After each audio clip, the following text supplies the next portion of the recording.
we're back on Southern Indiana Now. I'm Kelly Trask. We have a great show up ahead for you. And of course, we're going to feature guests in different segments where we can focus on the heart of being a Hoosier. With our Hoosier Heart segment, we also have Hoosier Happenings. We also have Hoosier Homestead and Hoosier Hustle. So we're always featuring people, organizations, clubs, groups, whatever on the move in Southern Indiana. Of course, if you'd like to watch the show, you can check it out online at southernindiananow.com or any places that you can get a podcast, including our YouTube channel, as well as iHeart and so much more. Keep it right here. Got a special show lined up just ahead for you.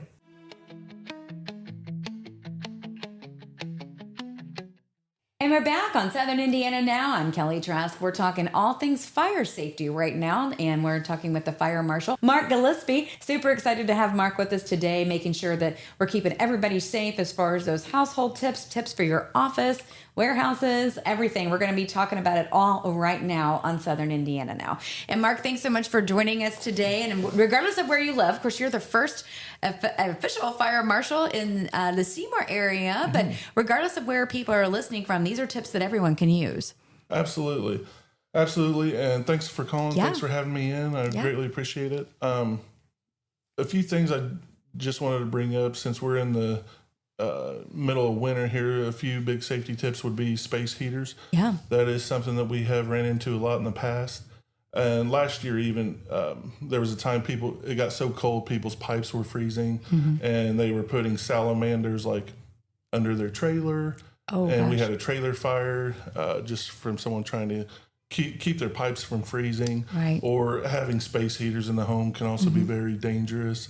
We want to make sure people keep those at least 3 feet away from anything that can burn, like bedding or clothing. They're obviously even more dangerous in homes that have a lot of clutter or hoarder houses, things like that that we run into.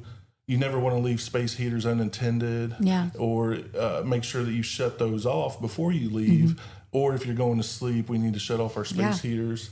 And it's a good idea if we can to get rid of those outdated space heaters. Okay, so what do you mean when you say outdated? Like what are they looking like? Newer ones have more advanced features like tip protection. Like if we should keep them out of reach of pets and children, but we live in an imperfect world. So if a pet or a child does knock over the space heater, it's going to automatically shut off with those switches. All right. So does it matter, like on space heaters? So you remember back in the day, and like the Eden Pure kinds, or the kinds that are in the wooden cases, are those, quote, maybe safer? Are there certain ones that might be a little better investment? Or ones you would like if you were going to a store? I don't really have any that I would recommend. You're like, just don't buy a space heater. or that the Seymour Fire Department would endorse. Okay, no, I don't mean that. I just mean like, what should people buy, I guess? I would just make sure that you buy it from a reputable retailer. Yeah, and look for the safety features. And one last thing, don't have them around water unless they're designed for that, like in the bathroom or on the floor where it could get wet or something like that. Yeah, that's always a bad idea. Makes sense. Well, we are seeing like this time of year, you do see a little more fires than normal. So is that what it usually is attributed to, the space heaters? It's kind of funny. I was thinking about that last night, and I don't know if we necessarily, I think it's a trade-off, because whenever it's warm outside, that's when we're going to have fires that are related to barbecue grills. Yeah, or even lightning with the weather. Yes, exactly, or lightning. 4th of July, that kind of things, fireworks in the summertime, but people grilling too close to their house or on their front porch. How far should that grill be away from your siding? I'm not sure if there's I think at some point common sense comes into play. Yeah. Right? The space heater says 3 feet. A grill's probably going to be a little more than that because it's going to get a lot hotter than a space heater. But we've all seen where people have them too close to their house and melt the siding on their house and things like that. But that may be an even trade-off. I'm not sure on the statistics of that. Yeah, I gotcha. Mark, let's talk about smoke detectors. How many do we need per square foot? Is there a rule for that, or is it like not per square foot? Okay. You just want one in every bedroom of the house that someone is sleeping in. For sure, you want one in the kitchen as well.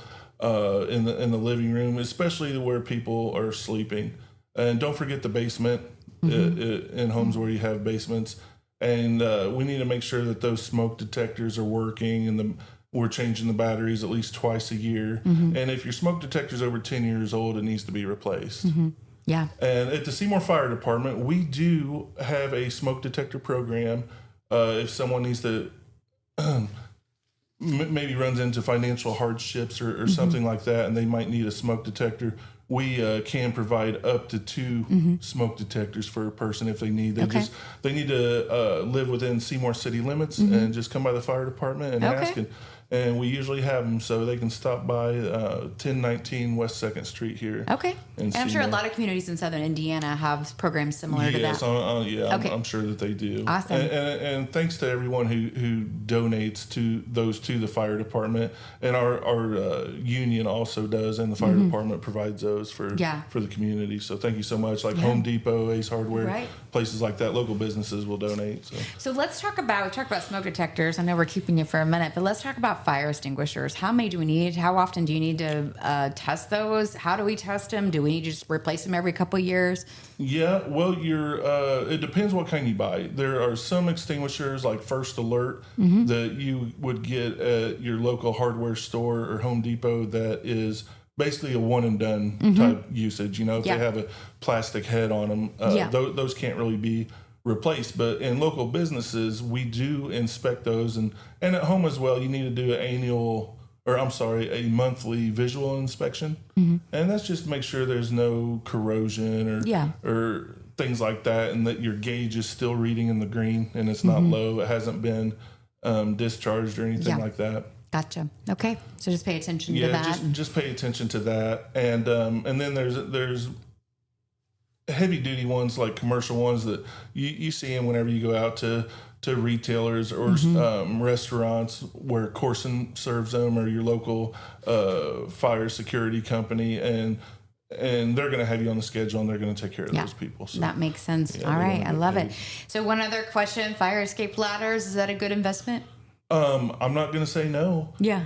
I actually learned of someone the other day who lives on Walnut Street here in Seymour who sleeps on the 3rd floor of their home, and I brought that up to it was my daughter's classmate, and at a basketball game I brought that up to her mom and dad. What do you guys do in case there's a fire? And they brought up the ladder.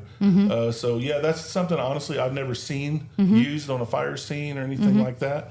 But I would see where those would be beneficial.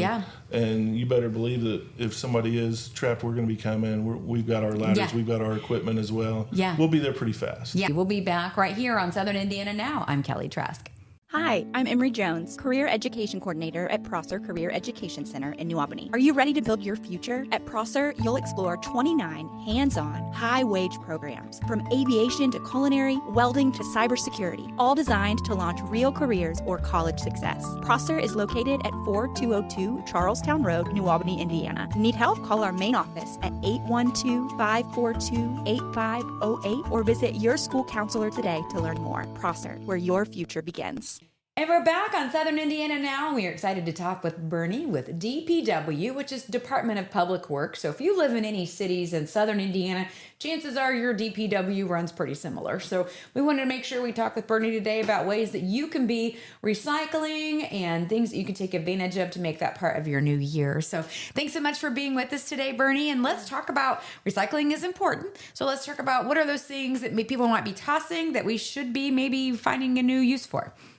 Well, the only things that we recycle are cardboard, obviously, paper, glass bottles and jars. That does not include like ceramic items, mugs, candle jars, that kind of things. Those are a different type of glass.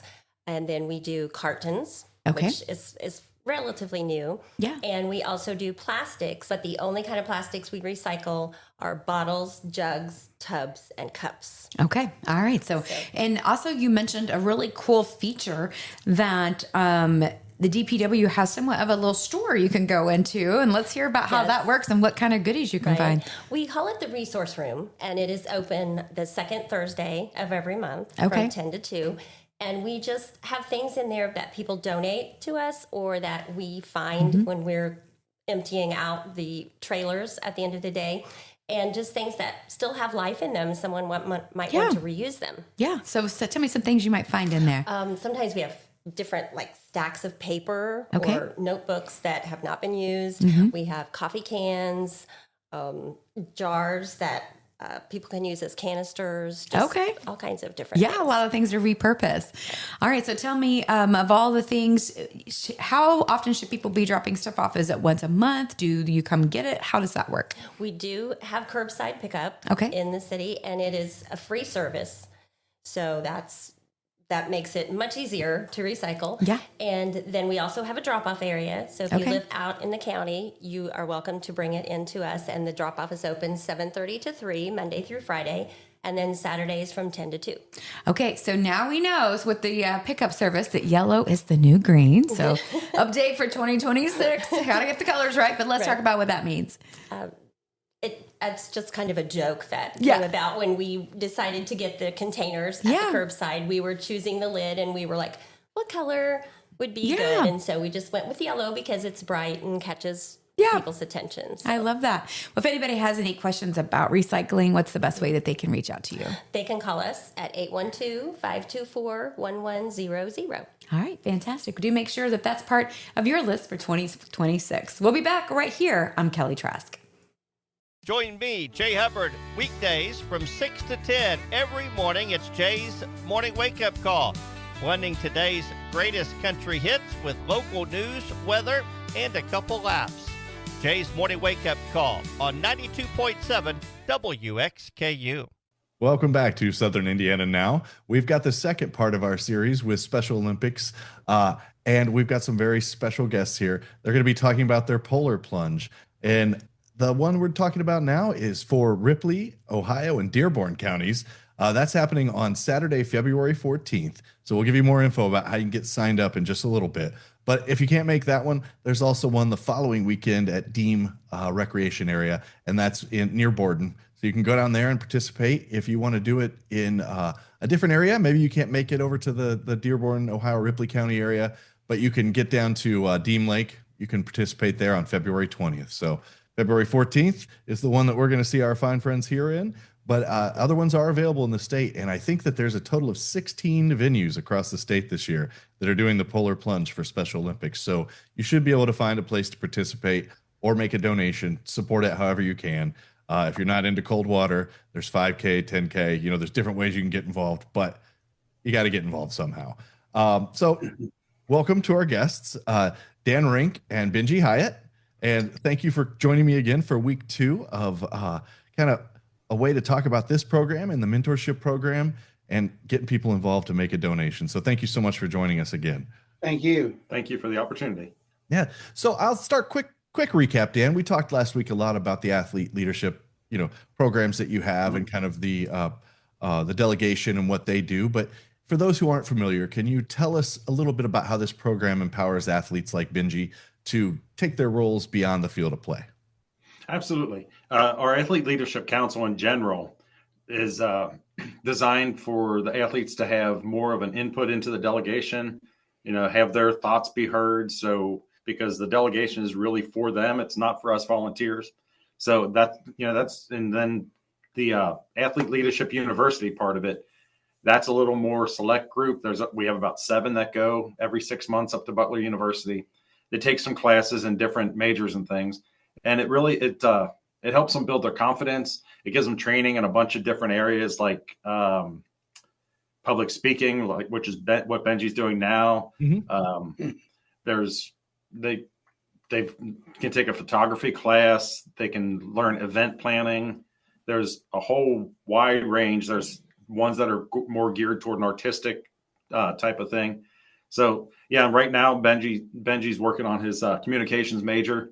He's finished his sports major already, and he's already finished his technology major. See, I've even brought these here. Oh, that's great. I've got 3 of them. See, here's the other one. Oh, and the Glick Award. That was for having the best project that semester. Oh, wonderful. And then Congrats, here's the Benji. 3rd one. And then that one's for his technology major. Awesome. And yeah, he's put in a lot of work. Well, thanks for bringing those to share, Benji. Now, Benji, when you're with your current communications major, What's the most exciting thing about this process so far for this degree? Well, I was a little shy at first because, I'm not used to speaking in front of everybody. Because, with me doing basketball and everything too, I'm always running up talking to everybody. And that's getting the shyness out of me now. Oh, that's great. When I first started this, I was real shy. You can ask Dan. He was. I was real shy. Wouldn't even hardly talk to nobody. Well, I think you did a wonderful job last week, and you're doing great today. So I think it's Thank definitely you. caused you to have some growth in that area. That's wonderful. And when you do interviews or speeches, why is it important for you to share your story with Special Olympics? Well, we're trying to get more people into our delegation to intellectual disability, people like that, to get them over here, to get them to enjoy Special Olympics a lot more. And besides, you've enjoyed and you've done a great job with your majors. What sports have you participated in? Well, I participated in basketball, softball, volleyball, and also participated in football one time. Oh, great. And yeah. And bowling. In bowling. Oh, in bowling. Yeah, Well, we're doing 3-on-3 basketball right now. Well, that's exciting. I think it's great that you have a lot of opportunities to do those things, and it sounds like you were taking advantage of all of them. It's wonderful. Mm-hmm. We do year-round sports. You do year-round? Yeah. And I know that currently having the winter games. I'm sorry, I didn't mean to interrupt. Oh, no. We're also doing winter games right now. The next 2 days at Perfect North Slopes. Oh, that's great. What are some of the winter games? Like snowboarding, snowshoeing, downhill skiing. That's awesome. So that sounds like a lot of fun. So if you're afraid to go down hills fast, we have competitive snowshoe races. They stay on the ground at the bottom of the hill. They wear the snowshoes and they race just like regular track. I was just up there today watching some friends participate in there. I'm going back up there tomorrow to watch them. Oh, well, that sounds like a lot of fun. Oh, it is. Make sure you cheer loudly and have a lot of fun. I do. That's a huge part of it. Yeah. So what's coming up for you is, the Polar Plunge at Versailles State Park. So that's coming up in February on Valentine's Day. Yeah. So why can you tell our listeners, our audience, why this event is so important for your local delegation? This is our biggest fundraiser. It kind of helps us raise money for our delegation because we've got expenses that we have to pay on. So we go to summer games and it helps pay to go to summer games. We had to pay gas for the bus, and food and stuff like that. Well, that's a lot of tournament fees, the uniforms, everything that goes with it.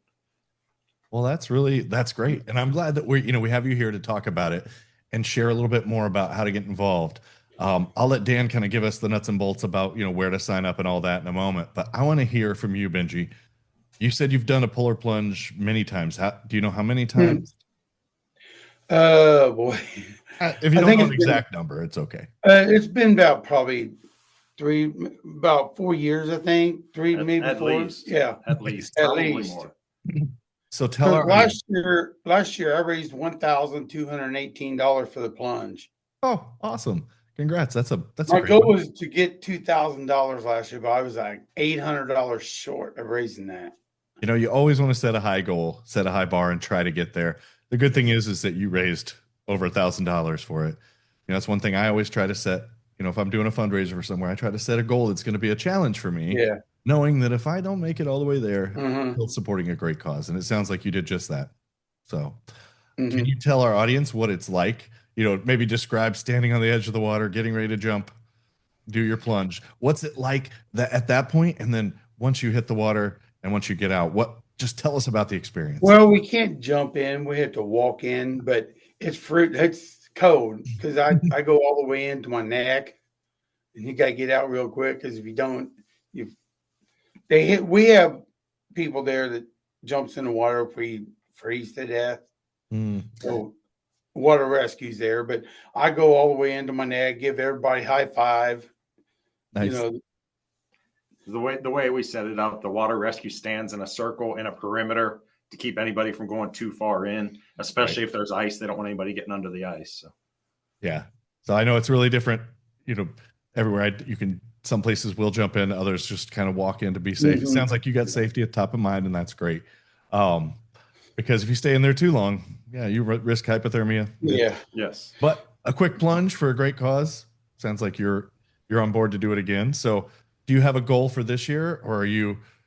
Well, my goal is to try to get 2,000 again if I can get it, because there's not too many people out there that really donates to me, but there's other delegations that do raise more than I do sometimes, but I'll do my best. Well, I think that you're doing great right now, getting out there and telling people about it, helping to share, both as part of your practicum, both as part of your communications major, and just as a representative of the Special Olympics here. That's wonderful. Thank you. Thank you so much for doing that, Benji. Now, Dan, I just want to, give you a chance, kind of tell us where to go if someone wants to get signed up for the Polar Plunge at Versailles State Park. Where do they go? Sure. Our website is if you go to soindiana-rod.org and you click on events, there'll be a link to the 2026 Polar Plunge. You can go there. You can register there for the plunge, or you could register. We call it the Freezing for a Reason 3K, 5K. And it's a 3K or a 5K through the park, nice scenic views and things.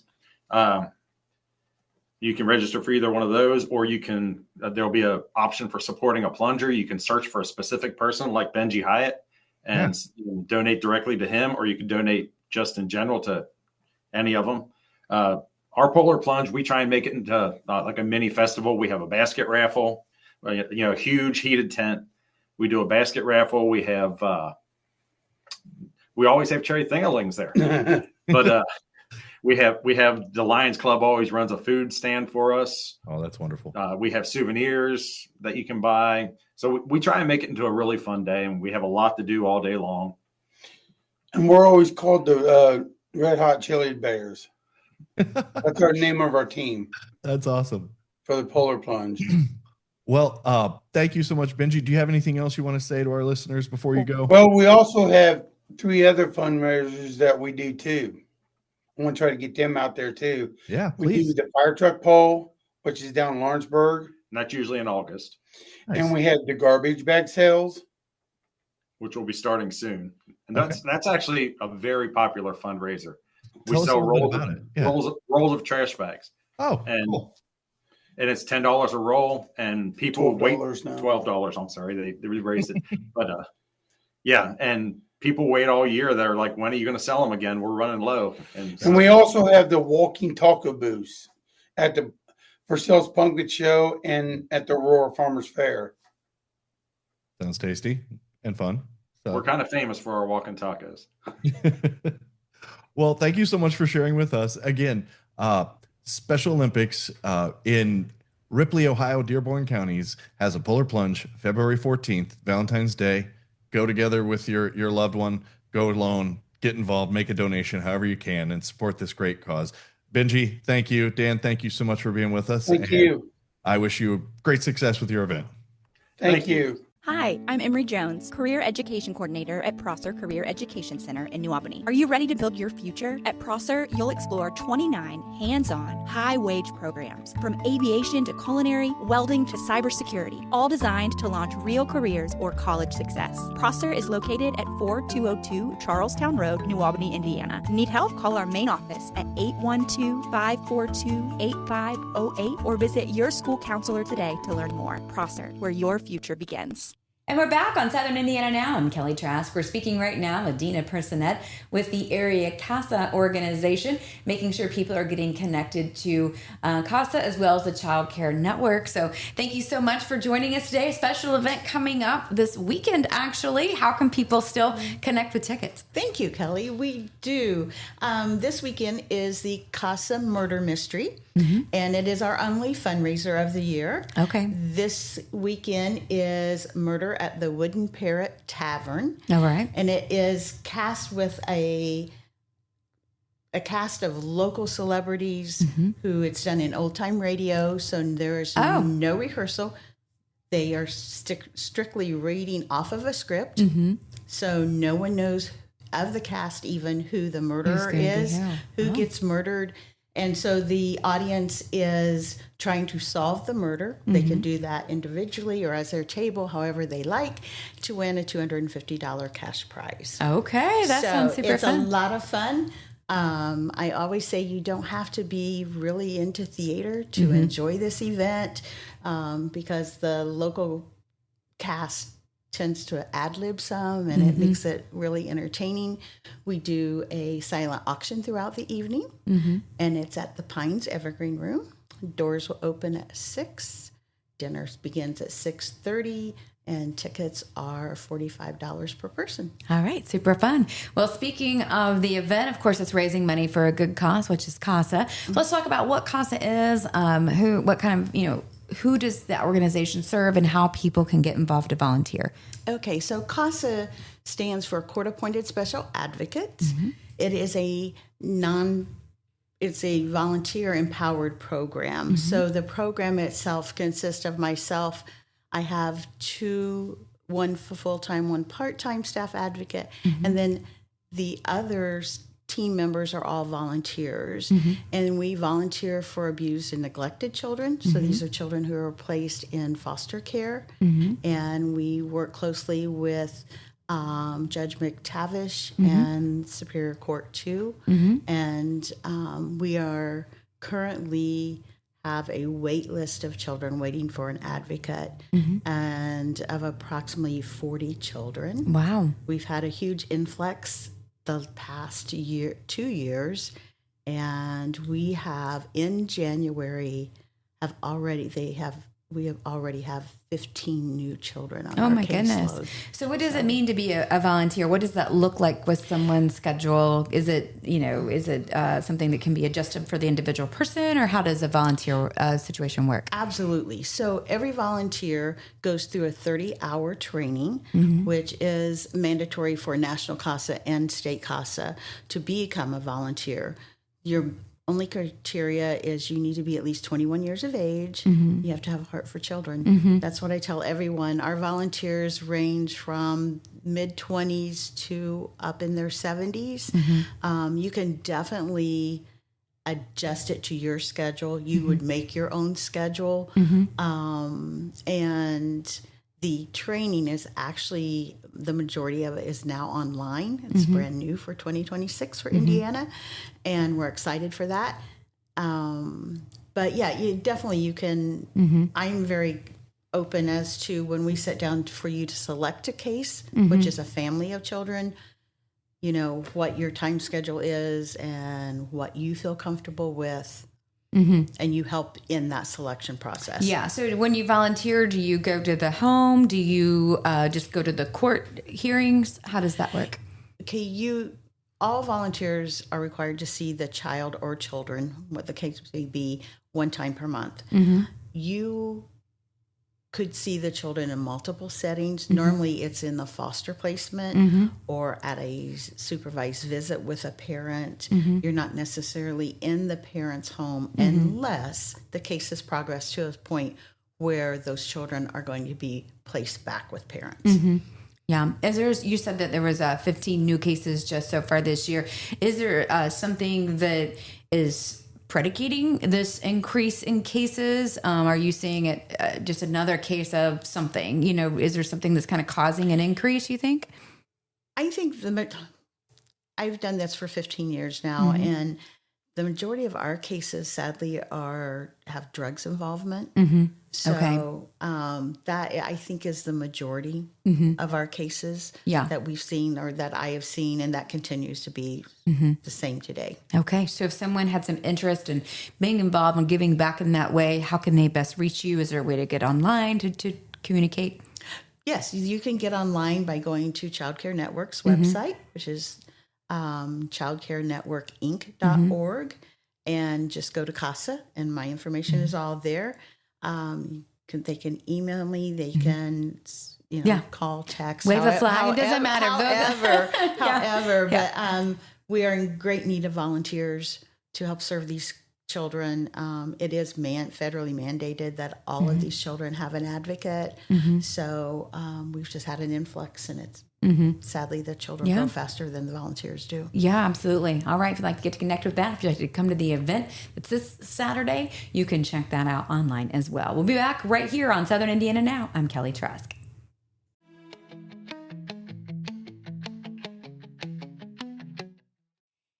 And that's a wrap for Southern Indiana Now. Do want to thank Prosser Career and Education Center for making this broadcast possible. If you want to check out some different opportunities for career for your kiddos or even for yourself, even if you're looking to level up, you can do that. Prosser, it's actually located in New Albany, but they work with schools all throughout Southern Indiana. That can be a good choice for you. Keep it right here. We'll hear each and every Wednesday on Southern Indiana Now. I'm Kelly Trask.